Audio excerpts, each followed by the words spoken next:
आपके एग्जाम में दो इंपॉर्टेंट टॉपिक है, सूफीवाद और एक भक्ति आंदोलन। दोनों टॉपिक में से कोई एक क्वेश्चन रहने वाला है। हो सकता है, एक्सपेक्ट मैं कर रहा हूँ, हो सकता है दोनों क्वेश्चन 5 नंबर में डाल दे या फिर लॉन्ग में एक 15 नंबर में। दोनों में से एक टॉपिक तो रहेगा, 100% रहेगा, इसकी पूरी गारंटी है। तो दोनों को सिंपल वे में समझ लीजिए। बहुत ही आसान लैंग्वेज में हमने इसे डिफाइन किया है, क्योंकि नज़दीक आपका एग्जाम है तो आसान लैंग्वेज में ही समझना आपके लिए बेटर होगा। तो आपसे क्वेश्चन ये पूछा जाएगा, सूफीवाद पर निबंध लिखे या फिर सूफीवाद का वर्णन करें, या किसी तरीके से अगर पूछा जाएगा इस पर आप स्पष्ट करें, तो इसी तरीके से आपको आंसर लिखना है। इसमें अगर आपको निबंध बोला जाए या कुछ भी बोला जाए तो सिर्फ आपको इसी टाइप से पॉइंट बनाकर लिखिएगा। परिचय ये सब वगैरह जरूरी नहीं है, क्योंकि सूफीवाद का अर्थ और मूल यही इनका पहले पॉइंट पर परिचय है। तो पहला पॉइंट यही है, सूफीवाद का अर्थ और इसका मूल क्या है।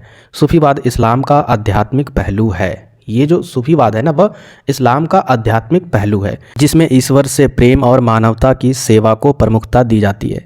यानी इसके अंडर में क्या काम होता है। आखिर ये जो सूफीवाद है इस्लाम का आध्यात्मिक पहलू है, लेकिन इसके अंदर में काम जो होता है ना, वह ईश्वर से प्रेम करना और साथ ही साथ मानवता की सेवा को सबसे पहले रखना। चाहे वो किसी भी धर्म या फिर कास्ट का हो, मानवता उसकी पहली धर्म है। और यह सूफी, ये जो वर्ड है ना सूफी, इसे ऊन बोला जाता है, ऊन शब्द से निकला है, जो सादगी और पवित्रता का प्रतीक है। ये जो सूफीवाद है उसमें जो आपका सूफ है, ठीक है, ये सूफ है, तो उसे ऊन बोला जाता है, ऊन शब्द से निकला है। अब ऊन का मतलब क्या होता है, सादगी और पवित्रता का प्रतीक। सूफी संतों का मानना था कि ईश्वर का अनुभव जाति धर्म भाषा से परे है। यानी इनका मानना था कि जो ईश्वर का अनुभव है, जो भी ईश्वर का अनुभव करना चाहते हैं, तो भाई आपको ना धर्म देखना है ना जाति देखना है, ये सभी चीज़ों से परे है ईश्वर। सूफी संत ध्यान भक्ति और साधना के माध्यम से ईश्वर की प्राप्ति का मार्ग दिखाते हैं। और यह जो है वो, जैसे कि आप लोग बौद्ध धर्म में देखे होंगे, तो संत ध्यान मतलब आपको ध्यान करना होगा, भक्ति और साधना करनी होगी। यानी अगर इस्लाम धर्म के तरीके से अगर बताए तो इबादत करना होगा, ध्यान में रहना होगा, इससे आपको ईश्वर की प्राप्ति होगी और उसका मार्ग भी आपको दिखेगा। उनका जीवन सादगी प्रेम और करुणा पर आधारित था। सीधा सिंपल जीवन पर ही इनका जीवन आधारित था। आगे देखते हैं। यानी ये जो है वो पैसे पर उतना निर्भर नहीं रहते थे, सीधा सिंपल सादगी जीवन व्यतीत करते थे। दूसरा पॉइंट देखिए, भारत में सूफीवाद का आगमन। इससे पहले हमने इसके अर्थ के बारे में देखा, इसके मूल के बारे में देखा, आखिर वो है क्या। अब समझते कि भारत में सूफीवाद कैसे आया। भारत में सूफीवाद का आगमन 12वीं शताब्दी में हुआ, जब तुर्क और अरब व्यापारी और शासक यहाँ पर आए उसी टाइम इनका भी आगमन हुआ, भारत आए। सूफी संतों ने भारतीय संस्कृति और परंपराओं को अपनाया और उन्हें अपने विचारों के साथ जोड़ दिया। यहाँ पर ये जो भारत में आए तो भारत की जो भी परंपरा थी, संस्कृति थी, इन्होंने उसको अपनाया और साथ ही साथ इन्होंने अपने विचारों के साथ उन्हें जोड़ दिया। वे आम जनता के बीच रहकर उनकी समस्याएं समझते और उसे सुलझाते भी थे। भारत में सूफीवाद का प्रचार हिंदू मुस्लिम एकता, शांति और भाईचारे को बढ़ावा देने के उद्देश्य से हुआ। और इनका जो उद्देश्य था, सबसे पहला उद्देश्य भारत की अगर बात करें, हिंदू मुस्लिम एकता, भाईचारे की एकता। जो भी झगड़े होते होंगे या जो भी दंगे फसाद होते होंगे, उनमें शांति रखना, भाईचारे को बढ़ावा देना, यही इनका मुख्य उद्देश्य था। तो हमने देखा किस तरीके से इनका आगमन हुआ। ठीक है, आगे देखिए नेक्स्ट आपका तीसरा पॉइंट, सूफी सिलसिले, यानी इनका जो संप्रदाय है। ठीक है, ये कितने संप्रदाय में बटे हुए हैं, कितने संप्रदाय थे इनके। सूफी सिलसिले का मतलब वही होता है संप्रदाय। चिश्ती सिलसिला यानी चिश्ती संप्रदाय, सूफी संत का ही ये एक संप्रदाय था। अब इसमें इस सिलसिले में, इस संप्रदाय में मोइनुद्दीन चिश्ती इस सिलसिले के प्रमुख संत थे। मोइनुद्दीन चिश्ती, उन्होंने अजमेर में अपनी दरगाह स्थापित की। अजमेर जानते हो ना, जो आज भी श्रद्धालुओं के लिए पवित्र स्थल है, मन्नतें मांगने के लिए या अपनी मुसीबतों को लेकर जाते हैं। आगे देखिए नेक्स्ट आपका सहरावर्दी सिलसिला यानी सहरावर्दी संप्रदाय। इस सिलसिले के संतों ने समाज में नैतिकता और धार्मिक शिक्षा का प्रसार किया। इसके बाद देखिए कादरी सिलसिला। यह सिलसिला ईश्वर के प्रति प्रेम और भक्ति पर जोर देता है।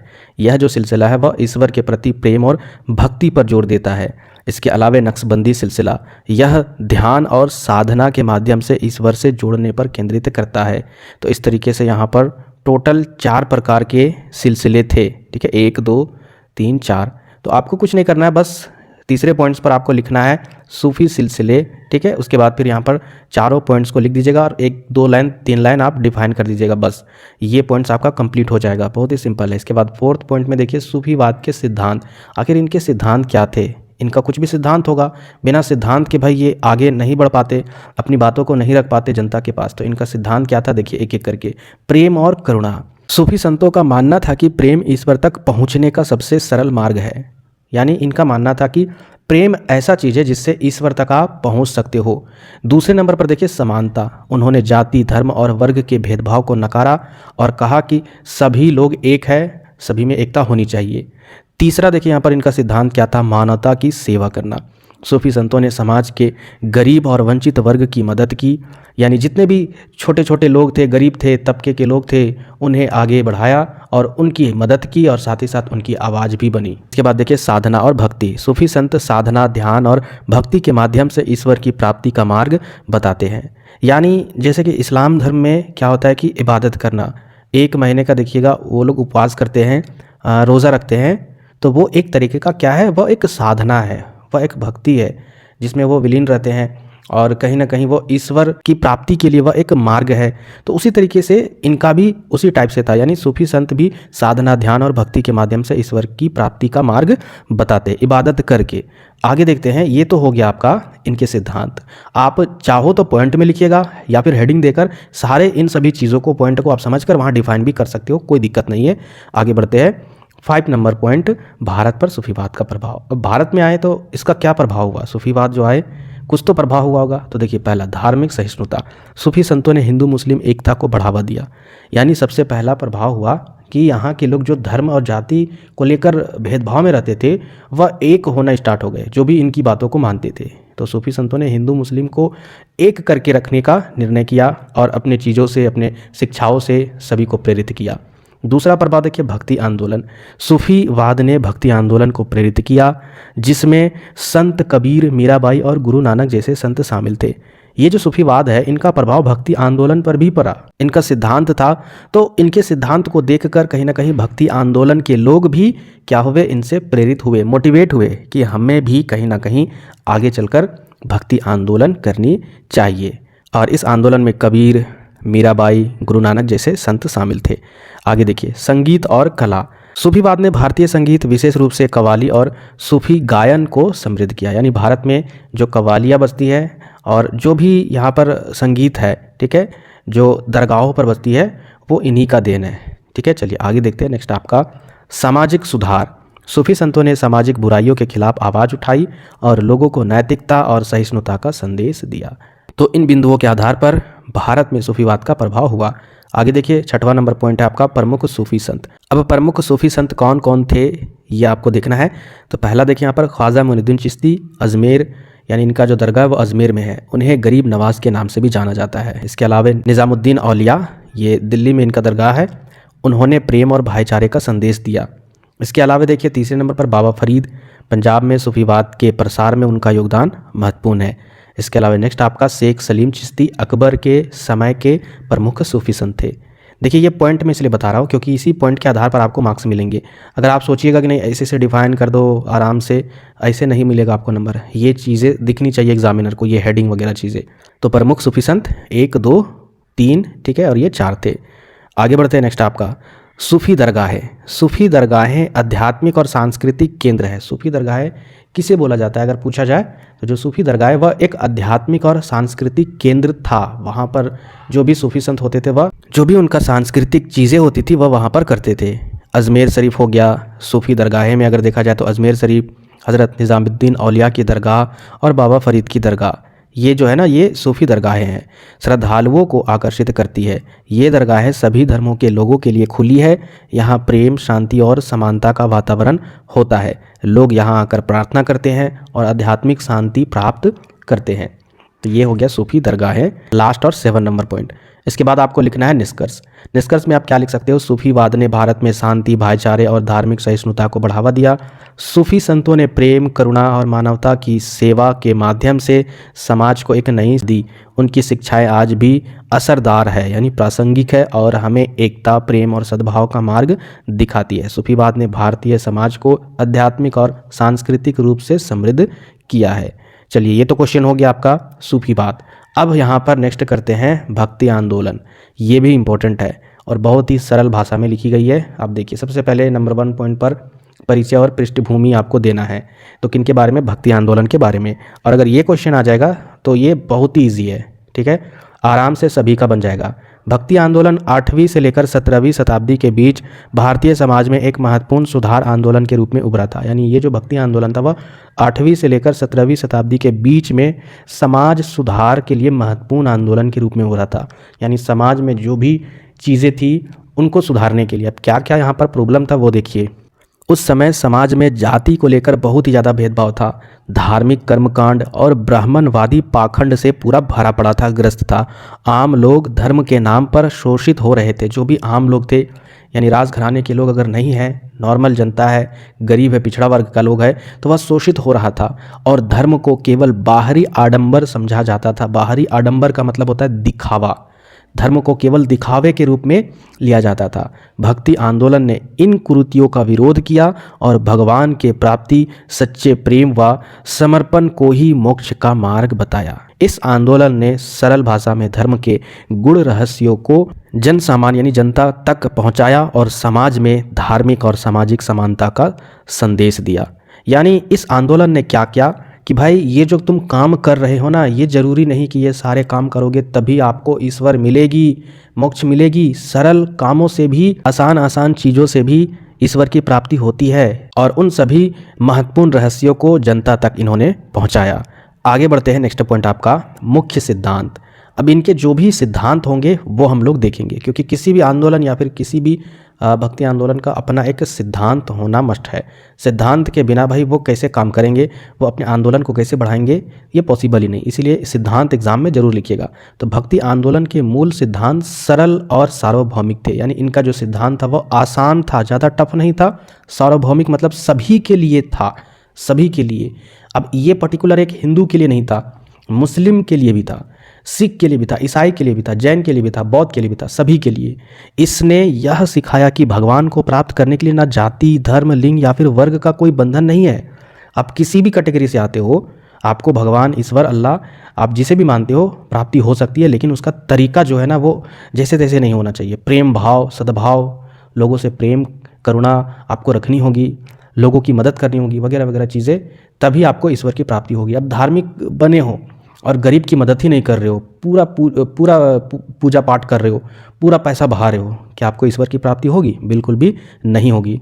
आपका कर्म ही धर्म होना चाहिए। अगर मैं आपको जो भी चीज़ बता रहा हूँ, पढ़ा रहा हूँ, तो ये तो मेरा कर्म है और मेरा ही कर्म मेरा धर्म है। यही चीज़ यहाँ पर इनका सिद्धांत था सरल वे में। यह आंदोलन कर्मकांड, मूर्ति पूजा और बाहरी आडंबरों का विरोध करता है। और यह आंदोलन क्या करता है, जो भी कर्मकांड थे, बलि वगैरह जो भी चढ़ती थी जानवरों की, इसके अलावा मूर्ति पूजा और जो भी बाहरी आडंबर थे उसका इन्होंने विरोध किया। भक्ति संतों का मानना था कि सच्चा प्रेम और ईश्वर के प्रति समर्पण ही मोक्ष का मार्ग है। उन्होंने कहा कि आत्मज्ञान और भगवान की कृपा केवल सच्चे भाव से भक्ति करने पर ही मिलती है। भक्ति आंदोलन ने धर्म को मानवता और प्रेम से जोड़ा और सभी के लिए ईश्वर की उपलब्धता का संदेश दिया। ये था इनका सिद्धांत। तीसरे पॉइंट्स पर देखते हैं, प्रमुख संत और उनके योगदान। तो यहाँ पर जो भी प्रमुख संत थे और इनका क्या क्या योगदान था वो देखिए। भक्ति आंदोलन के दौरान कई संतों ने समाज को प्रेरित किया, मोटिवेट किया। उत्तर भारत में कबीर ने हिंदू मुस्लिम एकता का संदेश दिया और पाखंड का विरोध किया। तुलसीदास ने रामचरितमानस की रचना कर भगवान राम की मर्यादा और आदर्श जीवन को जन सामान्य तक पहुंचाया। मीराबाई ने कृष्ण भक्ति का प्रचार किया, जबकि सूरदास ने श्री कृष्ण की बाल लीलाओं का वर्णन किया। दक्षिण भारत में अलवार और नैनार ने विष्णु और शिव की भक्ति को बढ़ावा दिया। तो इस तरीके से अलग अलग क्षेत्र में अलग अलग जो भी संत थे उन्होंने अपना योगदान दिया। रामानुजन और बासवन्ना जैसे संतों ने भी समाज सुधार और धार्मिक एकता के लिए काम किए। आगे बढ़ते हैं, नेक्स्ट पॉइंट आपका भक्ति आंदोलन का साहित्य योगदान। अब इनका साहित्य में क्या क्या योगदान था वो देखिए। भक्ति आंदोलन ने भारतीय साहित्य को समृद्ध किया। संतों ने सरल भाषा में रचनाएं लिखी, आसान भाषा में इन्होंने लिखा ताकि आम लोग उन्हें आसानी से समझ सके। तुलसीदास की रामचरितमानस, सूरदास के पद, मीराबाई के भजन और कबीर के दोहे इस आंदोलन के प्रमुख साहित्य योगदान थे। इन रचनाओं ने न केवल भक्ति का प्रचार किया बल्कि समाज सुधार और नैतिकता की शिक्षा भी दी अपने साहित्य के माध्यम से। साहित्य का मतलब जो वो लोग लिखते होंगे ना, जिसकी रचना करते होंगे, किताब वगैरह जो भी चीज़ें हैं, उन्हें साहित्य बोला है। तो इनके माध्यम से उन्होंने अपने आंदोलन द्वारा उन्होंने क्या किया, प्रचार प्रसार किया, समाज को नैतिकता के बारे में बताया। भक्ति साहित्य ने प्रेम, समर्पण और ईश्वर की महिमा को खूबसूरती से व्यक्त किया। यह साहित्य आज भी पढ़ा और गाया जाता है। इनके जो साहित्य वो आज भी पढ़े जाते हैं और गाए जाते हैं भजन के रूप में, और धार्मिक व सांस्कृतिक धरोहर का महत्वपूर्ण हिस्सा है। तो ये हो गया भक्ति आंदोलन का साहित्य योगदान। आगे देखते हैं नेक्स्ट पॉइंट आपका, समाज पर इनका क्या प्रभाव पड़ा। तो भक्ति आंदोलन ने समाज में गहरे छाप छोड़ी। इसने जाति प्रथा, धार्मिक भेदभाव और पाखंड का विरोध कर समानता का संदेश दिया। इसके अलावा भक्ति संतों ने सभी को भगवान के प्रति भक्ति करने का अधिकार दिया, चाहे वो किसी भी जाति या फिर वर्ग से हो। भगवान का मतलब हो गया, जैसे कि हिंदू धर्म के अगर लोग भगवान की पूजा करते होंगे तो उनको बोला कि आप भगवान से ही अपनी कामना रखिए। कर्मकांड या जो भी चीज़ें हैं या जो भी आडंबर वाले चीज़ें हैं उनको छोड़िए, ईश्वर को अपने दिल में बसाइए। उसी तरीके से और भी धर्मों को, जो जिस धर्म में जो भी अपने ईश्वर को मानते हैं उसको दिल से कनेक्ट करने के लिए बोला गया। इस आंदोलन ने हिंदू मुस्लिम एकता को भी बढ़ावा दिया। भक्ति आंदोलन ने संगीत और कला को भी प्रोत्साहित किया। भजन, कीर्तन और नृत्य जैसे नए रूप विकसित हुए। यह आंदोलन समाज के उन वर्गों के लिए आशा की किरण बना जिन्हें धर्म और समाज में शोषित और अलग रखा जाता था, उपेक्षित किया जाता था। तो उन्हें कहीं ना कहीं बहुत ज़्यादा बढ़ावा मिला, प्रोत्साहन मिला, समाज में इज्जत मिला। अब आते हैं लास्ट पॉइंट, निष्कर्ष। भक्ति आंदोलन भारतीय समाज में एक क्रांतिकारी सुधार आंदोलन था। इसने धार्मिक और सामाजिक कुरीतियों को समाप्त करने का प्रयास किया और समानता, सहिष्णुता और ईश्वर के प्रति प्रेम का संदेश दिया। सहिष्णुता का मतलब हो गया सभी धर्म को बराबर नज़रिए से देखने के लिए, और साथ ही साथ सभी को समानता के नज़रिए से देखने के लिए इन्होंने सभी को प्रेरित किया और संदेश दिया। इस आंदोलन ने धर्म को सरल और सभी के लिए सुलभ बनाया। भक्ति आंदोलन के संतों और उनके साहित्य ने समाज के एक नई सोच और चेतना का प्रचार किया। आज भी इसका प्रभाव हमारे साहित्य, कला और समाज में देखा जा सकता है। भक्ति आंदोलन का संदेश प्रेम, समानता और सच्ची भक्ति का महत्व को समझाता है, जो हमेशा असरदार रहेगा। तो ये था आपका 2 इम्पोर्टेंट क्वेश्चन।